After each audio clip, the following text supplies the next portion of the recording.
What do you think the price of gold will be in 2030? It might be around 2,400. It's hard to put a number on it, but I think it'll be more than 5,000. I'd say maybe 3,000 an ounce, conservatively. I think somewhere in like 27 to 3 range. I think around $3,000 an ounce. Probably 2,400.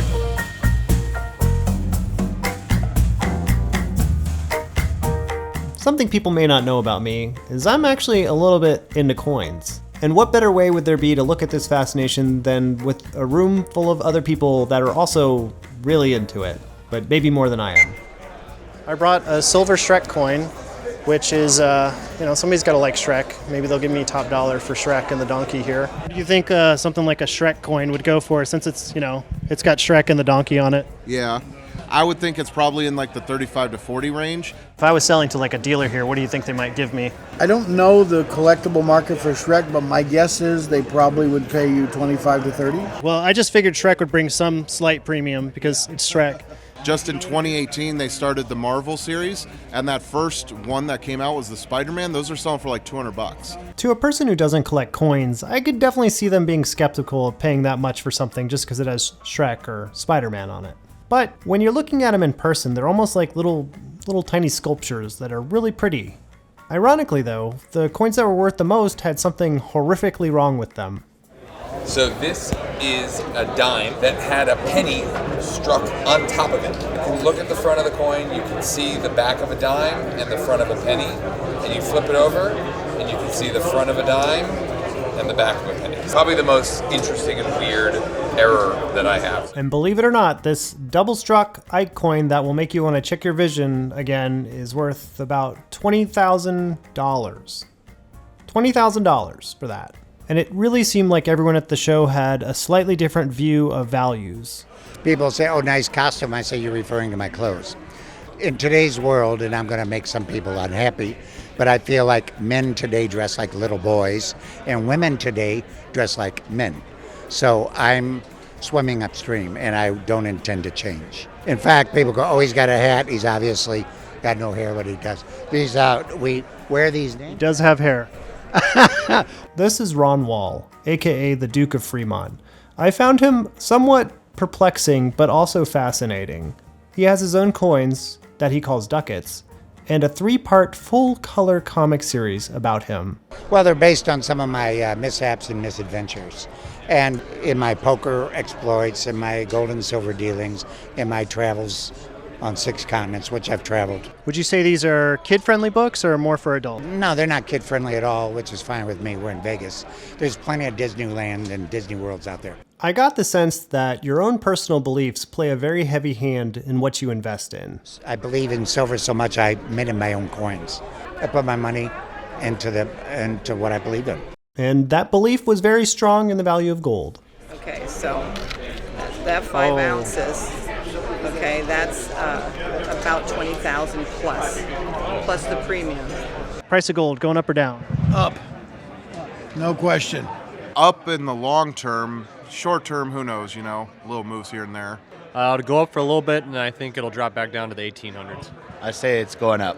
It'll ultimately go up. It's heading north, and it's going to head north very soon. Probably going to go down 30 or 40% over the next 10 years at some point. I thought it was getting high up around 18 or 1900, but this banking crisis situation has got a lot of people nervous, so it's on the way up right now. What do you think about the recent bank collapses that have been happening? I think it's predictable. I think I never did trust the banks to begin with. Once you put the money in there, it's no longer yours. I say get your money out of the bank and invest in silver art.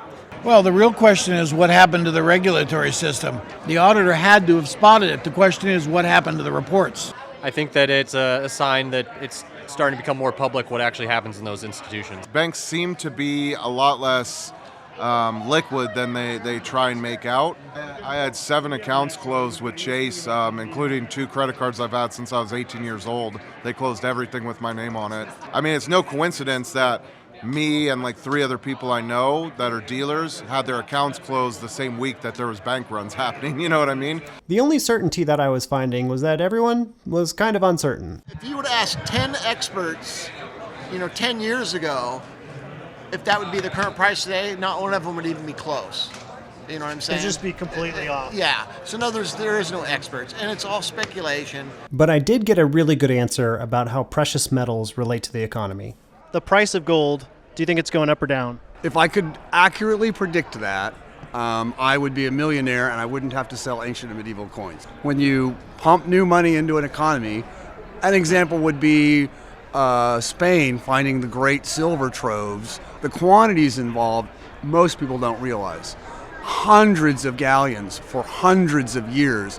It was a river of silver that flowed into Spain, which you think would make them the wealthiest country in the world. And it did at first. But what happened? Prices went up. Because they were pumping free money into the economy and more money was chasing the same amount of goods. If the government pumps money into the economy through low interest rates and giving people checks for COVID, there's just a lot of examples, that puts more money in the economy and the result is inflation. Gold and silver, precious metals, and other types of bullion and other real goods like real estate are considered a hedge against that. But right now, the Fed is at the turning point. They've been raising interest rates rapidly. So it's not a lock. If inflation comes down and we have a recession, people will have less money and the price of gold may go down. Gold and silver are also volatile on the value of the dollar alone. So let's say we're doing really crappy. The price of gold and silver theoretically should go up if the dollar falls. But suppose every other country in the world is doing worse than us. So the dollar gets stronger, gold and silver get cheaper. But over the long run, gold and silver are not an investment. They're not a business. They don't pay dividends, but they retain their value. So it's not really an investment.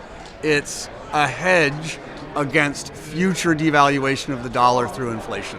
So in a way, it kind of seems like we're all stuck on the same ocean of money, and no matter what you do, you're still kind of stuck with whatever happens, big picture, but you can at least try to mitigate some of it. As I walked around the coin show, I started to get a stronger sense that this was really a reaction to the uncertainty in the value of things and the question of where value lies. To some, it was about the value of history. To others, it was their perception of societal values. And to a lot of people, it was like finding cool, shiny metal things in a treasure that you could grab onto and hold. But to me, it was the people watching. I just really enjoyed seeing the people and what they were all about, and that is what's most valuable about it to me. Thanks for watching this. If you made it to the end, you get an American Gold Eagle star, which doesn't exist, but that's because you made it to the end. Let me know what you think in the comments about this video. This was kind of new for me to go and interview people, but I enjoyed it. So I'll see you later. Bye.